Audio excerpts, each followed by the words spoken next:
Hola, ¿qué tal? ¿Cómo están? Deseo de todo corazón que Dios bendiga sus vidas y que ustedes gocen de cabal salud y sean prosperados todos sus empeños que hagan, todos sus proyectos lleguen a feliz término. Bienvenido a este tu canal, Un Café entre Hermanos, donde tú y yo estamos aprendiendo de las cosas de Dios. Hoy daremos continuidad al video anterior. Recuerda que quedó inconcluso ya que miramos el tema de qué es el pecado.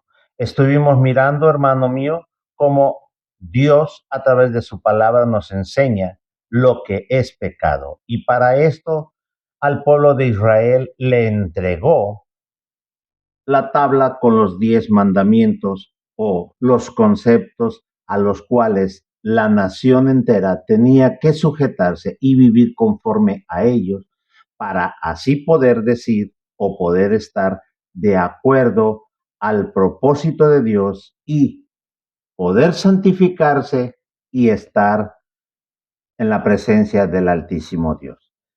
Hoy vamos a dar continuidad para qué es el pecado y cómo es el perdón de los pecados. Pero para ello, hermano, necesitamos estar bien conscientes de tener en nuestra mente y en nuestro corazón el conocimiento del reglamento. Creo yo que es muy raro encontrar una persona que no conozca, si no la totalidad de los 10 mandamientos, pues la mitad o algunos de ellos. Mínimo debe conocer unos tres, unos cuatro por ahí, pero tiene una noción de lo que Dios estableció. Así que, hermano, para poder vivir conforme a este reglamento de Dios y poder estar consciente de la verdad, debemos tener el conocimiento de lo que se dijo. De esos 10 mandamientos, hermano, 4 fueron dados para la relación del hombre con Dios y los 6 de los hombres entre sí mismos. Y conforme a ello se reglamenta la vida de cada uno de los que decimos creer en el Dios Altísimo. Quiero decirte que a lo largo del tiempo desde que se dieron los mandamientos, hemos podido corroborar por lo que está escrito que en ocasiones los creyentes cometían el error de transgredir o no obedecer lo que se había establecido como un mandamiento de Dios. Bien, de los 4 primeros mandamientos que atañen a Dios, creo yo que tú lo sabes, pero si no te lo voy a decir, vamos a volverlo a leer, vamos a leer los 10 de una vez, vamos a leer una vez más los 10 mandamientos, los vamos a hallar en el libro de Éxodo capítulo 20, verso 1 en delante y dice, y habló Dios todas estas palabras diciendo, yo soy Jehová tu Dios que te saqué de la tierra de Egipto, de casa de servidumbre. No tendrás dioses ajenos delante de mí, no te harás imagen ni ninguna semejanza de lo que esté arriba en el cielo, ni abajo en la tierra, ni en las aguas debajo de la tierra. No te inclinarás a ellas ni las honrarás, porque yo soy Jehová tu Dios, fuerte, celoso, que visito la maldad de los padres sobre los hijos hasta la tercera y cuarta generación de los que me aborrecen. Y hago misericordia a millares a los que me aman y guardan mis mandamientos. No tomarás el nombre de Jehová tu Dios en vano, porque no daré por inocente Jehová al que tomara su nombre en vano. Acuérdate del día de reposo para santificarlo. 6 días trabajarás y harás toda tu obra, mas el séptimo día es reposo para Jehová tu Dios. No hagas en él obra alguna, tú, ni tu hijo, ni tu hija, ni tu siervo, ni tu criada, ni tu bestia, ni tu extranjero que está dentro de tus puertas. Porque en 6 días hizo Jehová los cielos y la tierra, el mar y todas las cosas que en ellos hay, y reposó en el séptimo día. Por lo tanto, Jehová bendijo el día de reposo y lo santificó. Honra a tu padre y a tu madre para que tus días se alarguen en la tierra que Jehová tu Dios te da. No matarás, no cometerás adulterio, no hurtarás, no hablarás contra tu prójimo falsos testimonios, no codiciarás la casa de tu prójimo, no codiciarás la mujer de tu prójimo, ni su siervo, ni su criada, ni su buey, ni su asno, ni cosa alguna de tu prójimo. Estos son los 10 mandamientos, hermano. Y quiero decirte que es importante saber cómo se perdonan estos mandamientos. Cuando tú y yo cometemos pecado y rompemos uno de estos mandamientos, el mismo deseo de seguir adelante nos va a llevar a querer restaurarnos una vez más en comunión con Dios. De los primeros 4 mandamientos, hermano, no hay una inclusión especial, pero por lo que se atañe, y dice la Escritura que cuando el pueblo de Israel dejaba de cumplir los mandamientos de Dios, principalmente los que atañen a la soberanía del Creador, cuando lo cambiaban, cuando dejaban de tener el concepto en su corazón de que Dios era el único y a quien amar y a quien servir, lo cambiaban y en el tiempo, por ignorantes, por pereza u otras cosas terrenas, ellos iban y adoraban otros conceptos, buscaban un ídolo o tomaban una deidad extranjera y la metían entre sus conceptos como parte de su servicio a Dios. Pero Dios es muy celoso y no lo permitía. Cuando el pueblo sufría y buscaba de por qué, encontraba la respuesta que era que había dejado de cumplir los mandamientos de Dios. Y cuando descubrían que su pecado era con relación a los primeros 4, inmediatamente, si querían regresar a la conexión divina, empezaban a cumplir cabalmente los conceptos de los primeros 4 mandamientos. Es decir, reconocían la soberanía y el dominio del eterno Dios sobre todas las cosas. No ponían ninguna imagen, no ponían ninguna deidad ni en su mente, ni en su corazón, ni en sus casas, ni en ningún nada. No honraban a ningún ser como divino, excepto al creador del universo. Buscaban usar el nombre de Dios en cosas correctas y procuraban que no fuere a ser dicho su nombre en vano. Se esforzaban porque cada 7 días, cuando llegaba el sábado, pudiera el pueblo reunirse y estudiar para aprender las grandezas de Dios, para poder nutrir su ser interior. Cuando esto lo hacían, lo que habían hecho atrás quedaba borrado y Dios decía, vamos para adelante. El punto, hermano, es en los mandamientos que tienes que cumplir en el diario vivir que te relacionan con el entorno de los seres humanos, con tus hermanos.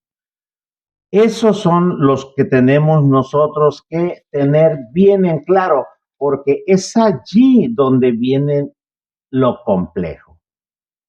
Si tú le preguntas o te preguntas cómo se perdonan los pecados, te van a dar una respuesta de un texto base, de 3, 4 textos que te digan cómo. Y necesitamos estar conscientes, entenderlos, porque pasa que no se comprende en la dimensión correcta el texto. Los textos que te dan para que tú digas o creas o aceptes que se te perdonan los pecados, voy a leértelos, vamos a ir al libro de los Hechos de los Apóstoles, 2, verso 38. Dice así: Pedro les dijo, arrepentíos y bautícese cada uno de vosotros en el nombre de Jesucristo para el perdón de sus pecados y recibiréis el don del Espíritu Santo. Y luego vuelve a repetir en el capítulo 3, verso 19, el libro dice así: así que arrepentíos y convertíos para que sean borrados vuestros pecados, para que vengan de la presencia del Señor tiempo de refrigerio y Él envíe a Jesucristo que os fue antes anunciado. Y luego vamos a ir a Lucas capítulo 24, en el verso 47 está escrito y dice, y que se predicase en su nombre el arrepentimiento y el perdón de pecados en todas las naciones, comenzando desde Jerusalén. No es que yo haya descubierto el hilo negro, no. Lo que pasa, hermano, es que desde los tiempos pristinos del cristianismo, desde el momento en que se rompió la conexión, porque en un principio la iglesia, a lo que se llama cristianismo, la iglesia cristiana, eran solamente judíos que estaban de acuerdo con las palabras, las enseñanzas de Jesús de Nazaret, al cual llamamos Cristo. Sí, creían lo que Jesús predicó, creían lo que enseñó. Y si tú eres ya un lector de Biblia, te vas a dar cuenta que lo único que Jesús enseñaba era lo que estaba escrito en la ley. Y lo enseñaba y lo vivía, porque muchos pensaban que no se podía vivir. Y sí se puede. Así que mi hermano, cuando se separaron y comenzaron a llegar los gentiles, o sea, gente de otras nacionalidades que no tenían ni siquiera idea de que había un libro ya previo llamado la Torah o la ley, que enseñaba, reglamentaba y ponía al alcance de lo que Dios necesitaba pedirle al hombre para poder estar en comunión. El centro de estos textos que te leí no es el bautismo en el nombre de Jesucristo. No, no, no, no. Léelos detenidamente y el común denominador, el centro de estos textos es el arrepentimiento.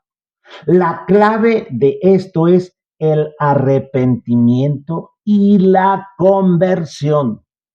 ¿Qué es convertirse? Es cambiarse de actitud, trasladarse de un lado a otro, cambiar de conceptos. Los textos enseñan que al escuchar el mensaje habría remordimiento en la cabeza del oyente y vendría un arrepentimiento, la aceptación de que llevaba una vida equivocada y cambiaba de acciones y cambiaba de actitud, convirtiéndose a lo que se había enseñado, a lo que Jesús enseñaba. El problema es, hermano, que no se explica hoy en día, y estamos hablando ya 2000 años desde que se fue Jesús, 2000 y feria, eh, eh, eh, no se enseña en el cristianismo de hoy los conceptos que se tenían en aquel tiempo y que hoy en día la nación de Israel sigue teniendo los observadores de la ley. Porque muchos piensan, y así lo creen, porque así se les dijo, que lo que es el Antiguo Testamento, a lo que le llaman ley, ya no funciona, ya fue abolido, fue quitado, fue anulado. Eso no es cierto, hermano. No puede ser anulado. No. Es una falacia lo que se metió ahí. El maligno trabajó en la ignorancia de los que iban llegando y les lavó el coco. No, los conceptos que Jesús enseñó son los mismos de la ley y son los que están vigentes hoy en día. Jesús enseña que tienes que amar a Dios por encima de todas las cosas. Les dijo a aquel joven que llegó y le dijo, ¿cuál es el mandamiento más grande? Y tú lo sabes, es Deuteronomio 6:4, donde dice, oye Israel, el Señor nuestro Dios, uno es, y tienes que amarle con toda tu mente, con toda tu alma, con todo tu corazón, con todo tu ser, con todo lo que eres y posees. Enseñó, no mates, no robes, no adulteres, no mientas, no digas falso testimonio. Enseñó la ley. Y si tú y yo somos seguidores de Jesús, tenemos que seguir obedeciendo las enseñanzas que Él dijo. Así que volvemos otra vez al punto. ¿Qué es el arrepentimiento? Es importante que entendamos esto. El arrepentimiento se deriva de una palabra, la palabra arrepentimiento, que es la actitud que debemos tener, se deriva de una palabra en hebreo que se llama teshuva, que quiere decir retornar, regresar al punto de origen, al punto de salida. Sí,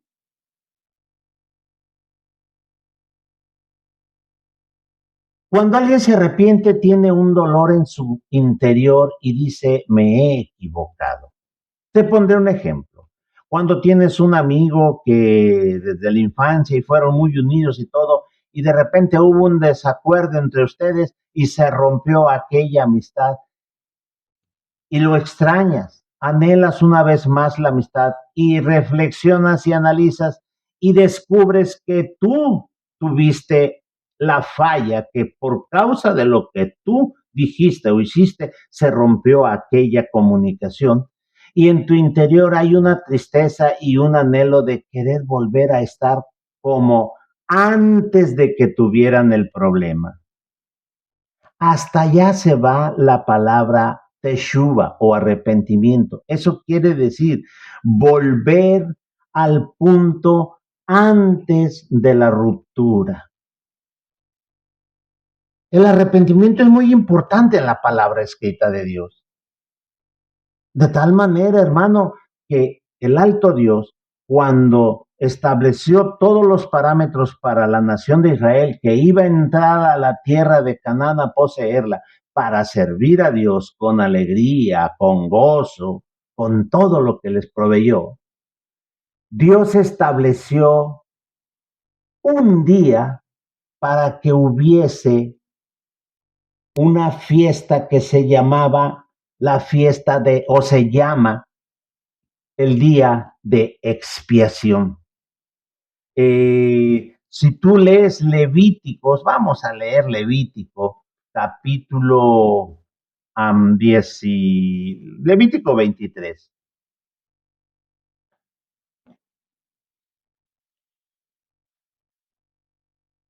Verso 23. Dice, y habló Jehová a Moisés diciendo, habla a los hijos de Israel y diles, en el mes séptimo, el primero del mes tendréis día de reposo, una conmemoración al son de trompetas y una santa convocación. Ningún trabajo haréis de siervos y ofreceréis ofrenda encendida a Jehová. También habló Jehová a Moisés diciendo, a los 10 días de este mes séptimo será el día de expiación. Tendréis santa convocación y afligiréis vuestras almas y ofreceréis ofrenda encendida a Jehová. Ningún trabajo haréis en este día porque es día de expiación para reconciliaros delante de Jehová vuestro Dios. Porque toda persona que no se afligiere en este mismo día será cortada de su pueblo. Y cualquier persona que hiciere trabajo alguno en este día, yo destruiré a tal persona de entre su pueblo. Ningún trabajo haréis. Estatuto perpetuo es por vuestras generaciones en donde quiera que habitéis. Dirás, pero ¿qué es eso? Mira, hermano, cuando se tradujeron a los diferentes idiomas, se pierde el contenido de las palabras. Allá también lo registra una vez más, es Números 29. Vuelve a repetir de esto. Ahorita te voy a explicar un poco más de todo esto. 29, verso 1 dice, en el libro de Números, capítulo 29, verso 1 dice así, en el séptimo mes, el primero del mes, tendréis santa convocación. Ninguna obra de siervos haréis, os será día de sonar las trompetas, y ofreceréis holocausto en olor grato a Jehová, un becerro de la vacada, un carnero, 7 corderos de un año sin defecto. Y la ofrenda de ellos de flor de harina amasada con aceite, 3 décimas de efa en cada becerro, 2 décimas con cada carnero.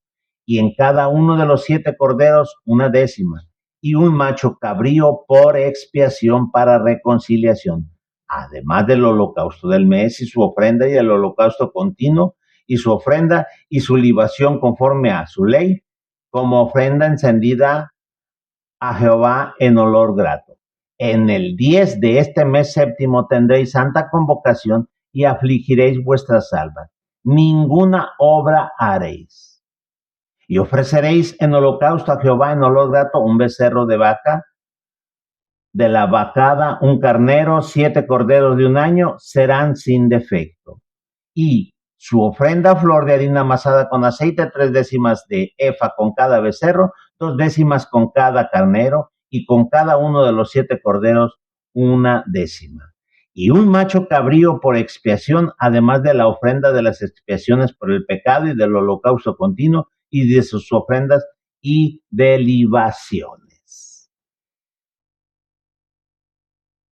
Creo que para ti es más conocido el día de la expiación que el día del primer mes del primer día del séptimo mes. En hebreo, el primer día del séptimo mes se llama Rosh Hashanah, es decir, Rosh es cabeza o principio y Hashanah de año. Es el principio de un año.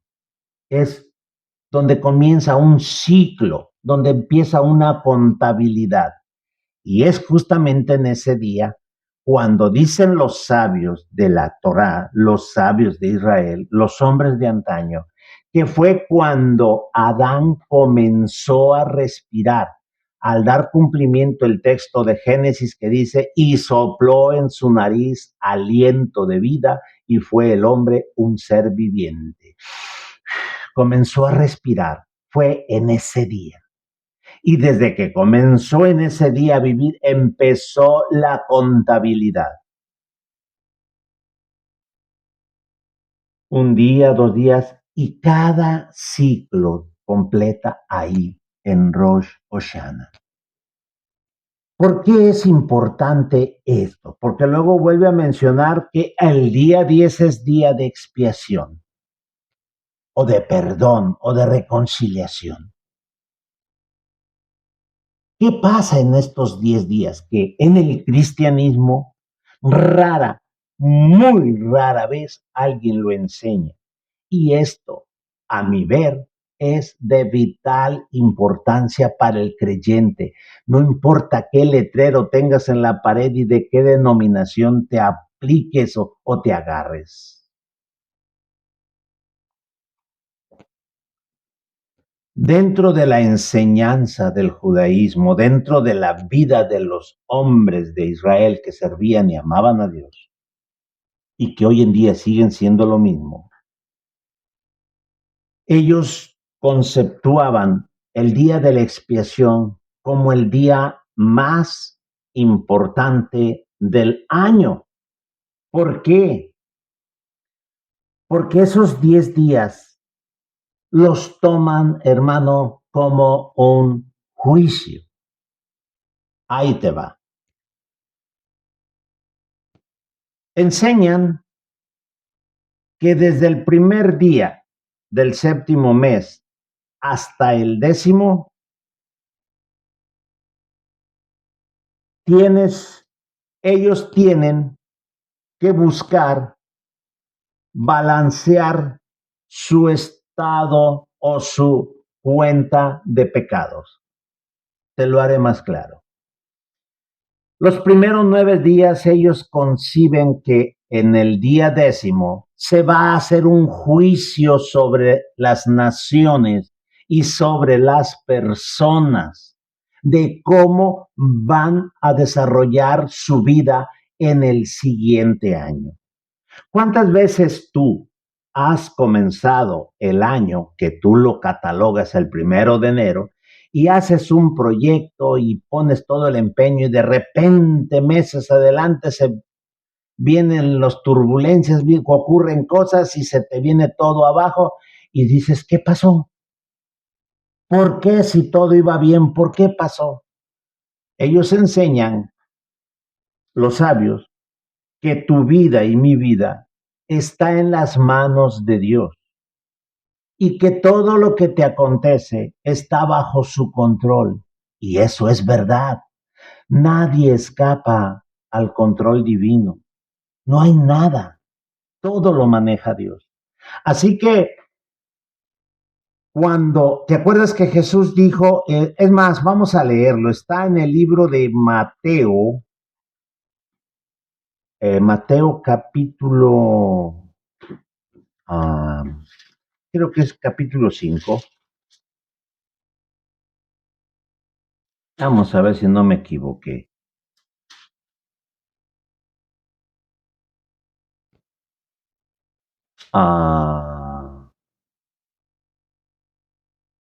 Aquí está. Mateo capítulo 5, verso 25. Dice así. Ponte de acuerdo con tu adversario pronto, entre tanto que estás con él en el camino. No sea que el adversario te entregue al juez y el juez al alguacil y seas echado en la cárcel. De cierto te digo que no saldrás de allí hasta que pagues el último cuadrante. Estas son palabras que el Evangelio de Mateo marca que Jesús las dijo. Y si Jesús las dijo, es la enseñanza que Jesús tenía y vivía. ¿Qué quiere decir esto? Hermano, conforme a tus actos, eres medido. San Pablo escribe y dice que tienes que ir a un tribunal.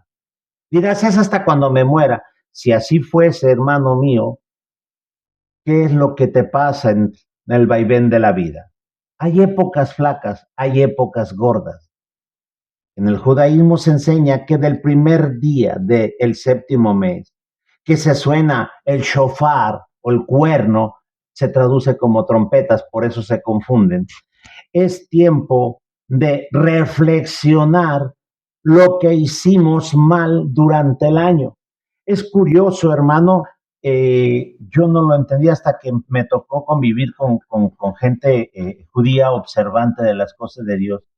En esos 10 días, hermano, la comunidad que observa los mandamientos de Dios, la comunidad judía, se retrae de andar en fiestas, de andar de pachangas, de andar de vacaciones, de irse de compras.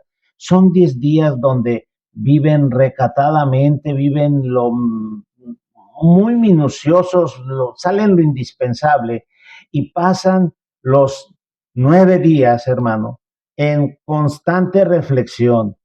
Es lo que sucede con nosotros los gentiles o los occidentales el 31 de diciembre. Ay, no quiero comenzar este año nuevo con los pleitos. Y a veces en la noche de año nuevo nos encontramos con la familia que tenemos empleitada y hacemos la paz. Ellos, hermano, hacen una retroinspección interior y recuerdan los daños que ocasionaron, porque eso de que se nos olvida no es cierto. Tenemos memoria de cada pecado que hacemos voluntariamente. Sabemos muy bien de quién hablamos mal, sabemos muy bien a quién hemos ofendido, lo sabemos. que nos hagamos los olvidadizos, eso es otra cosa. Pero como el día 10 van a ir ante el juez, necesitan allanar todas las cuentas. Es como cuando llega a tu casa el cobrador. Aquí en la República Mexicana hay una tienda llamada Coppel, Electra o FAMSA, que son similares, que van y te dan crédito. Pero si no pagas en la fecha establecida, hermano, te caen los cobradores y a todas horas te están llamando por teléfono y están busque y busque y busque que tú pagues esa cuenta.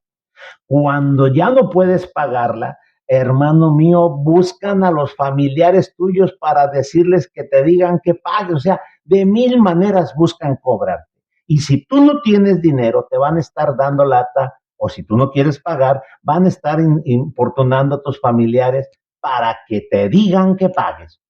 Pero ojo, tú no tienes para pagar. Entonces te van a mandar al licenciado a cobrar, le llaman ellos el jurídico. Pero si alguien va y paga tu cuenta, ya no procede nada y tú quedaste exento. Ah, ¿verdad? En estos días, hermano, en este día comienzan, en estos 9 días, comienzan la reflexión, a analizar dónde fallaron, a quién ofendieron, qué pasó, y comienzan a hacer memoria. Y lo más sorprendente es, hermano, que cuando se acuerdan que tuvieron un disgusto con una persona que conocen y que ya perdieron la comunicación, que lo ofendieron, si estás cerca, en la misma ciudad, van, se paran frente a ellos y le piden perdón por aquel detalle. Se lo dicen, mira, yo hice esto, te acuerdas que te causé este daño, perdóname. Si está en otra ciudad que no pueden ir, agarran el teléfono y le marcan. Buscan la forma de entrar en comunicación para allanar la diferencia y volver a estar como en un principio, antes del pleito, amigos en armonía. Cuando no los pueden encontrar, entonces hablan con Dios, dicen, Dios, ya lo busqué, no lo encontré. Tú, en su nombre, perdóname. Así funciona, hermano. Porque el día 10 se hace el tribunal del que estaba hablándote aquí Jesús, tu adversario. ¿Quién es tu adversario? ¿Quién es tu adversario? Ah, mi hermano, ponte de acuerdo con tu adversario pronto. O sea, aclárale, salden las cuentas. ¿Por qué crees que Satanás te acusa día y noche? No me vayas a decir que no lo sabía.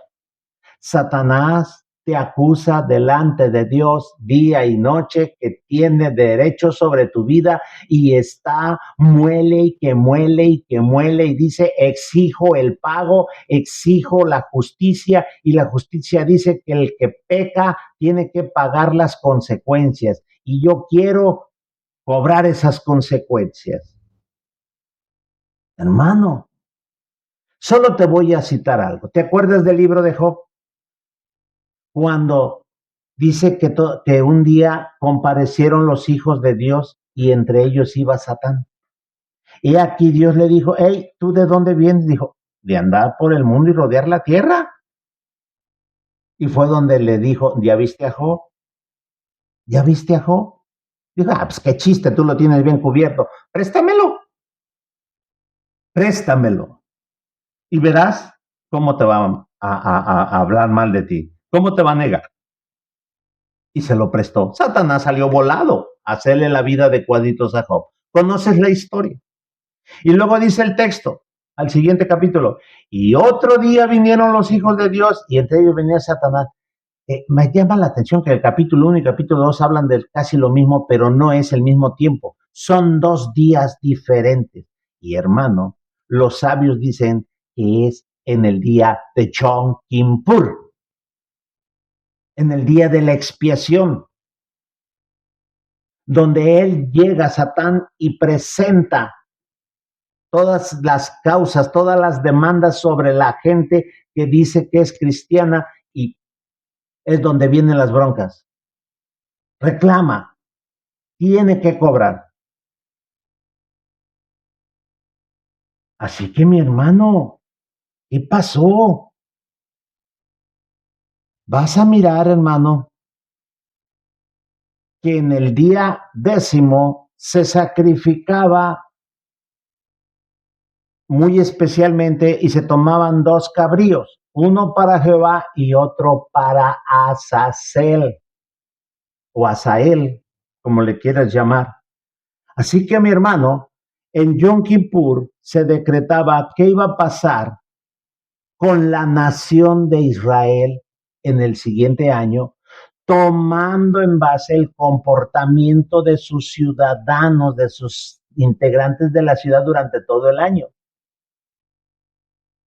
Si estás en México, estarás de acuerdo conmigo en esto que te voy a decir. Como nunca en la historia, nuestra nación está siendo sacudida, está convulsionándose, porque nada entre la maldad, entre el desastre. Es un caos la nación. Pero ¿sabes por qué? No es culpa de un hombre o de dos o de tres, es culpa de todos nosotros por nuestra forma de vivir. Dirás, yo no soy malo, sí. ¿Cuántos de tu familia tú conoces que viven rectamente conforme a los parámetros de Dios? ¿Cuántos? Te vas a dar cuenta que no son muchos. Pueden ir a una iglesia, todo el mundo puede estar en iglesia, no, que vivan conforme a la regla divina. No, es muy bajo el número. Por eso tenemos ese problema de nación. Ahora muy bien, dirás, ¿y qué voy a hacer? Ya reconozco que he pecado. ¿Qué pasa cuando reconoces que has pecado y buscas a alguien? Mira, voy a invitarte a leer Mateo 5. Dice, verso 23. Por tanto, si traes tu ofrenda al altar y allí te acuerdas de que tu hermano tiene algo contra ti, deja allí tu ofrenda delante del altar y anda, reconcíliate primero con tu hermano y entonces ven y presenta tu ofrenda. Mira cómo no era el sacrificio de la oveja lo que perdonaba los pecados. El cristianismo se volvió loco desde un principio. No vayas a pensar que los líderes eran unos genios después de los apóstoles. No, no, no, no. Si tú llegas a leer la historia de la iglesia primitiva, gástate tus centavos, cómprate varios diversos historiadores y vas a encontrar un común denominador. La iglesia cristiana primitiva de los primeros 100, 200 y 300 años eran hombres violentos. Sacaban la espada, iban y masacraban a otra comunidad que se decía cristiana, no por motivos políticos, por motivos religiosos, porque no creían igual. Ah, ¿no lo sabías? Ese es el problema. Nos han dicho tantas cosas que les creemos que es verdad. El texto dice, y son palabras que dicen que Jesús de Nazaret, el Cristo al que tú le crees, al que tú le sigues, dijo, si llevas tu ofrenda al altar y allí te acuerdas que tu hermano tiene algo contra ti, o sea, está enojado contigo porque siente que lo ofendiste, deja allí tu ofrenda delante del altar y anda, reconcíliate, veas la paz. Hoy en día muchísimos millones de cristianos, yo miro por todas partes que levantan las manos y lloran y hablan lenguas y profetizan y todo. Y qué gloria a Dios, qué bendición. Aquí está aquí el Señor, el Espíritu de Dios se mueve. Pero tienen unos enemigos en su propia casa. No le hablan a su esposa, se pelearon con sus padres, con sus hermanos carnales, con los miembros de la misma iglesia. Es un verdadero circo lo que están haciendo. ¿Crees que están en lo espiritual? No. Así que, si tú te acuerdas que hay alguien que tiene contigo sentimiento porque siente que lo ofendiste, dice Jesús, ve y haz la paz. Ve y pide perdón. ¿Cómo? Te diré. Si sientes y si sabes que tu hermano, un hermano tuyo o una persona está enojada contigo porque tiene contra ti que dice que tú le robaste en un tiempo 10 ovejas. Te voy a hablar en términos antiguos. Que tú le quitaste, le robaste 10 ovejas de su campo de pastoreo y que te las llevaste. Y sí, efectivamente, tú te las llevaste. Tienes que ir y decirle, ¿sabes qué? Sí es cierto, te has justificado tu odio. Yo me robé tus 10 ovejas. Pero la Biblia dice, confiesa tu pecado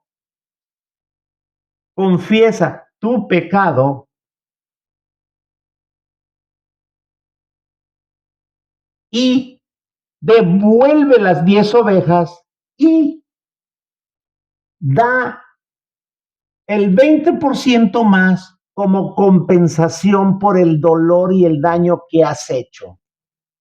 Dirán, no, no es cierto. ¿Cómo no, hermano? Vamos a ir por partes. Vamos a ir primero a Levítico, capítulo 4, 1 y 2. Dice, habló Jehová a Moisés diciendo, habla a los hijos de Israel y diles, cuando alguna persona pecare por hierro o en alguno de los mandamientos de Jehová sobre cosas que no se han de hacer e hiciere algunas de ellas, y luego todo el texto te habla de jerarquías, del sacerdote, de los jueces o sanedrín ancianos, del príncipe gobernante, del pueblo. Dice, cuando estos pecaren, esto es la regla, y les pide diferente animal de sacrificio. Al sacerdote le pide un becerro, a los ancianos les pide un becerro, al líder de cada tribu les pide una cabra, al pueblo le pide una cabra, y si no tiene una cabra, unas palomas, de acuerdo a su capacidad y su jerarquía. Y vamos a ir a Levítico 5, ahí adelantito, pero al verso 15, vamos a ver desde el verso 14, dice, habló más Jehová a Moisés diciendo, cuando alguna persona cometiere falta y pecare por hierro en las cosas santas de Jehová, traerá por su culpa a Jehová un carnero sin defecto del rebaño conforme a su estimación en ciclo de plata del ciclo del santuario en ofrenda por el pecado y pagará lo que hubiere defraudado de las cosas santas y añadirá a ello la quinta parte y lo dará al sacerdote y el sacerdote hará expiación por él con el carnero del sacrificio por el pecado y será perdonado. Fíjate,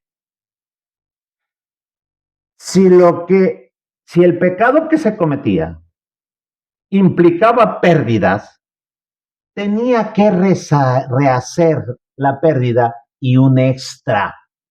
Vamos, para que me entiendas, una multa, para que así no volvieres a hacerlo porque te salió más caro. Fíjate cómo está establecido esto. Por eso el libro de Proverbios registra en el capítulo 28, Proverbios 28, verso 18, dice así.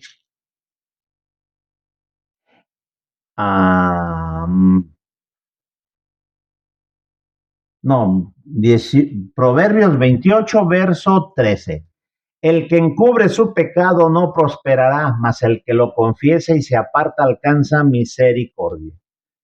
Una vez que tú le devolvías sus 10 ovejas a tu vecino y le dabas 2 y escuchabas de su boca, te perdono, ibas con el sacerdote y ofrecías tu oveja para con Dios, donde tú ponías tus manos sobre la oveja y decías, yo traigo esta oveja, reconozco que hice esto, y vengo a presentarme. Pagabas las 10 que te llevaste, 2 de más la que sacrificabas y todo lo que implicaba, tenías mayor pérdida tú que aquel que sufrió la pérdida. Pero era el precio de rehacer una vez más la comunión. Es algo que tenemos nosotros, hermano, que entenderlo. Eso es algo de cómo debe funcionar.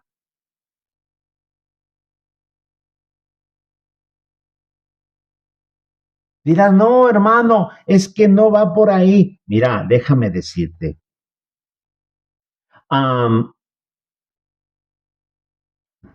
Vamos a ir al libro de Lucas. Lucas capítulo 19. Del verso 8.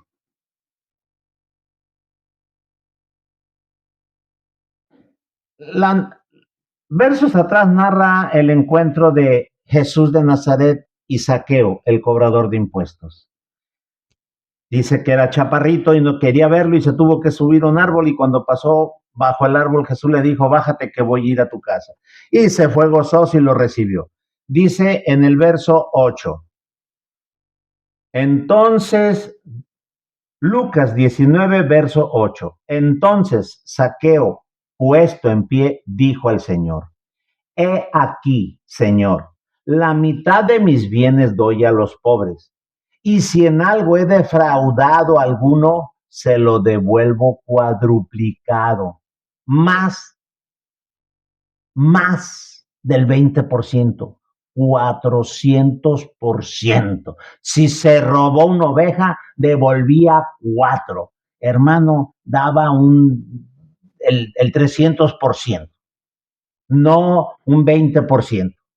Y Jesús le dijo, hoy ha venido la salvación a esta casa por cuanto también él es hijo de Abraham. Mira lo que hizo la convicción del arrepentimiento y la conversión en otra persona. Dijo, yo quiero estar en paz. Ahí está lo que si defraudé a alguien.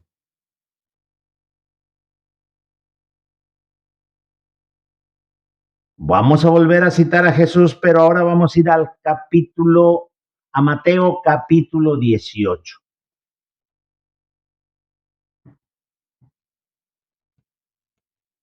Mateo 18, verso 15. ¿Ya estás ahí? Ok. Por tanto, si tu hermano peca contra ti, ve y repréndele estando tú y él solos. Si te oyere, has ganado a tu hermano. Mas si no te oyere, toma aún contigo a 1 o 2 para que en boca de 2 o 3 testigos conste toda palabra. Si no lo oyere a ellos, dilo a la iglesia. Y si no oyere a la iglesia, tenlo por gentil y publicano. Si tu hermano peca contra ti, si de repente ves que te causó daño y estás molesto, no esperes a que él venga. Ve tú y dile, hermano, me estás afectando.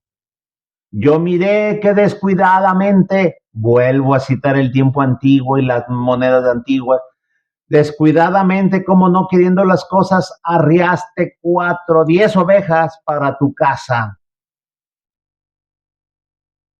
El otro dice, y si tu hermano dice, no, no, no estés dando lata, no estés dando lata, no estés dando lata.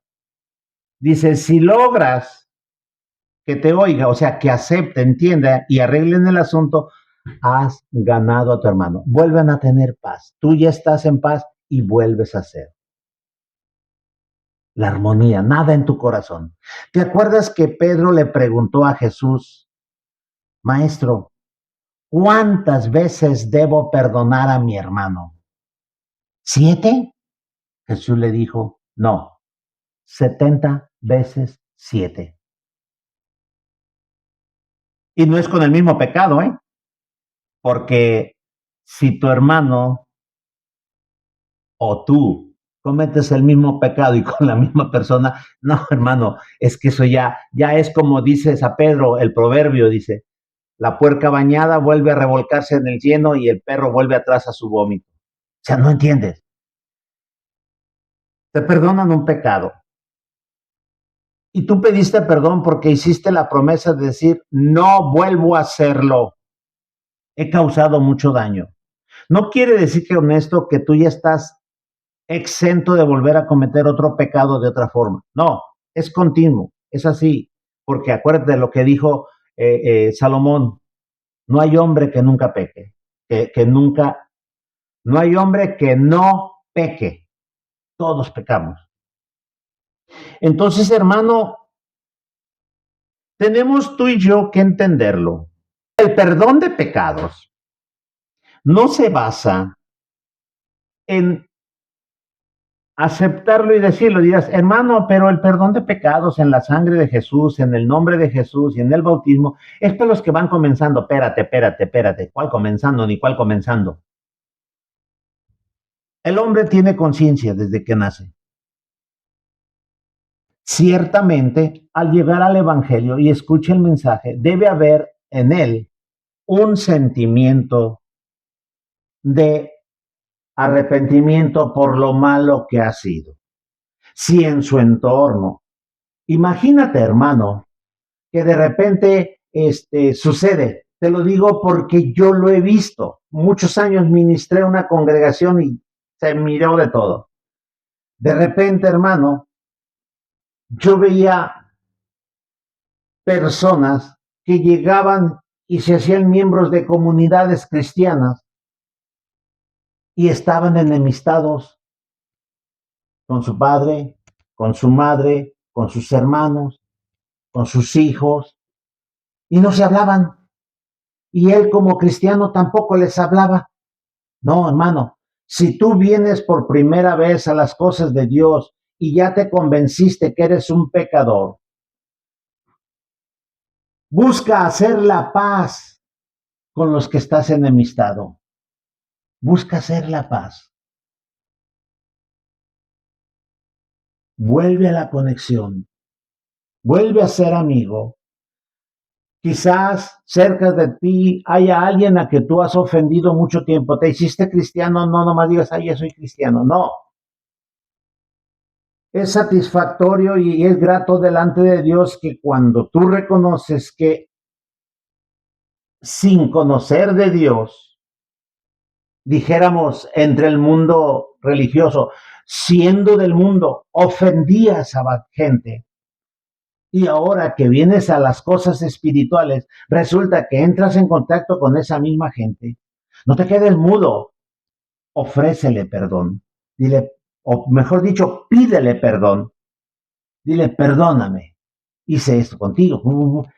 Ojo, aquí quiero meterme tantito. Y esto es muy cauto.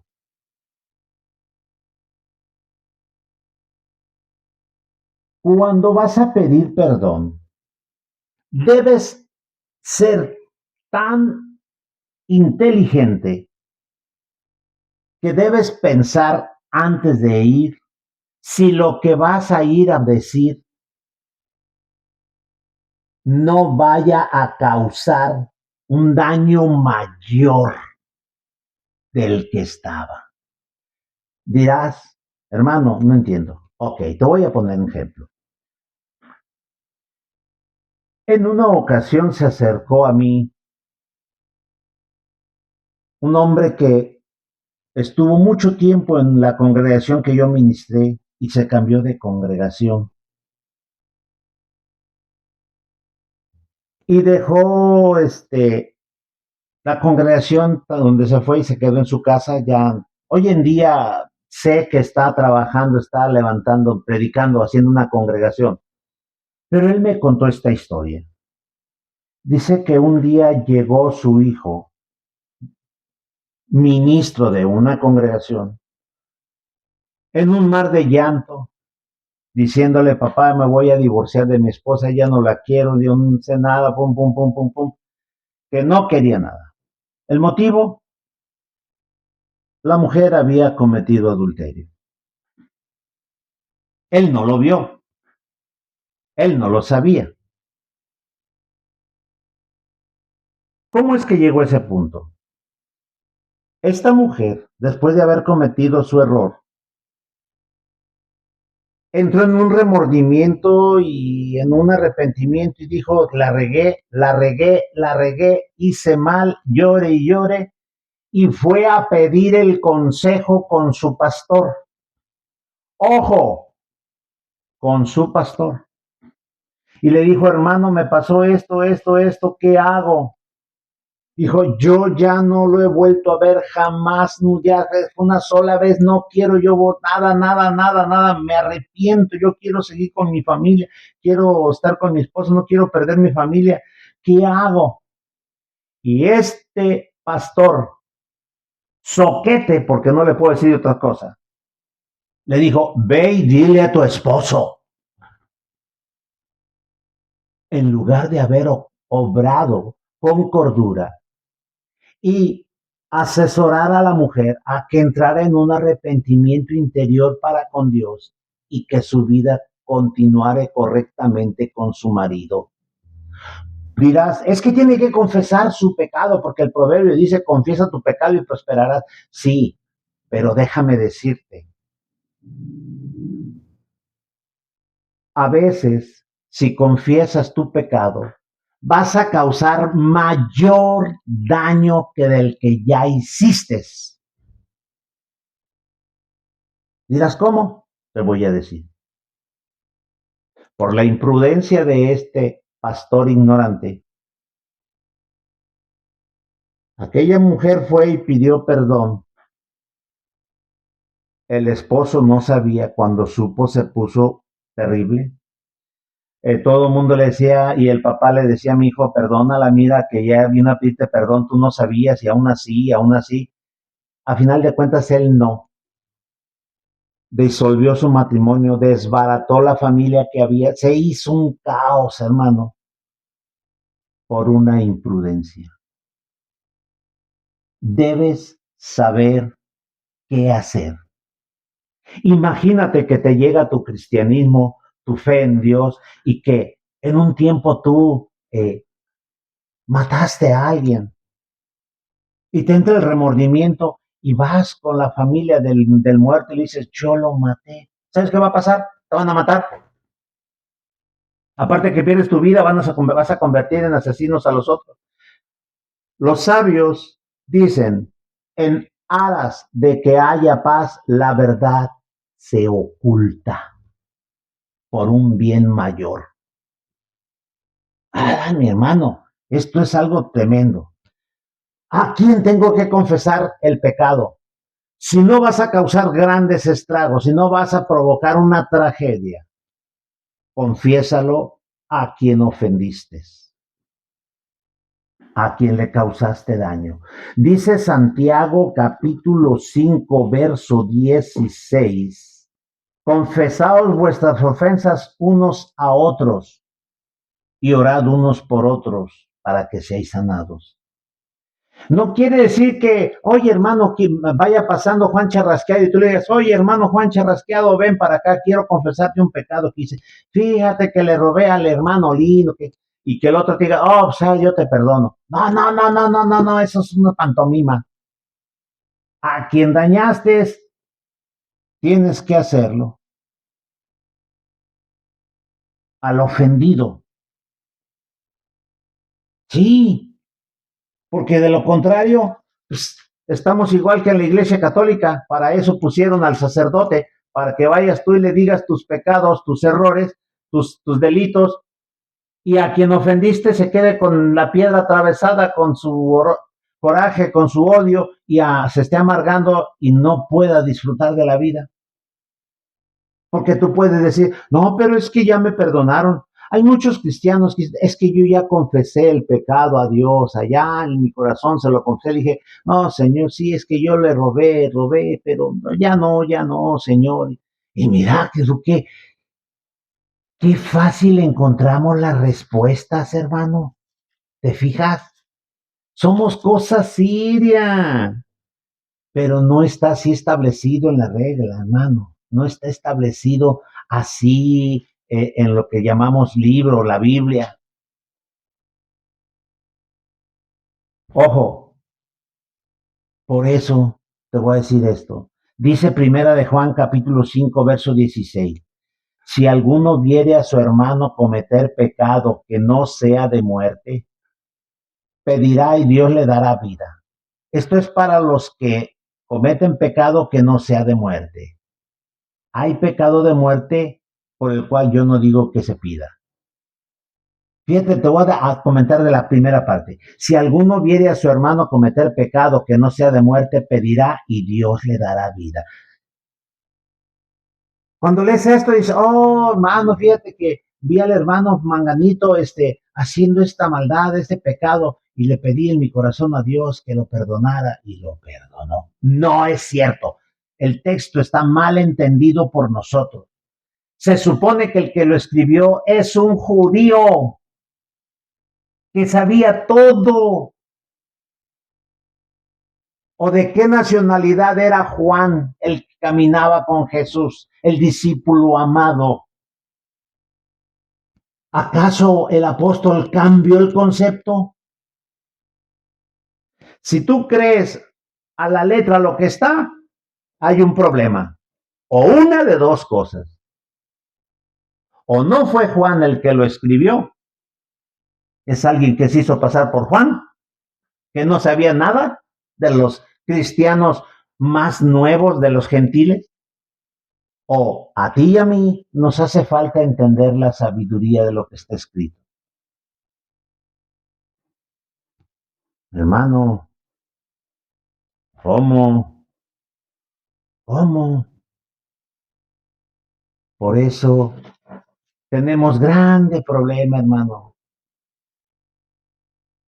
Dice la primera carta de Juan capítulo 1, verso 9, si confesamos nuestros pecados, Él es fiel y justo para perdonar nuestros pecados y limpiarnos de toda maldad. Volvemos a lo mismo. No se refiere que tus pecados se los confiesas a Dios solamente. Cuando lo reconoces que la regaste, es porque entraste en una convicción con Dios y vas con el que ofendiste y rehaces la conexión. Dijo Jesús, has ganado a tu hermano, porque déjame decirte, a quienes nosotros ofendemos o en contra de quien cometemos pecados, no es de gente extraña, es gente que conocemos. Hermano, estas son las cosas que necesitamos entender. Sé de antemano que no te gusta, sé de antemano que rompe todo tu esquema, pero lo siento, eso es lo que yo entiendo de aquí y eso es lo que yo vivo. De mi parte, Dios te bendiga, hermano mío, Dios te guarde. Te espero en el próximo video que podamos tratarnos estas cosas de Dios. Y recuerda, hablar de las cosas de Dios es lo más maravilloso que nos puede suceder. Y más cuando tomamos un café, es delicioso. Dios te bendiga. Te espero a la próxima.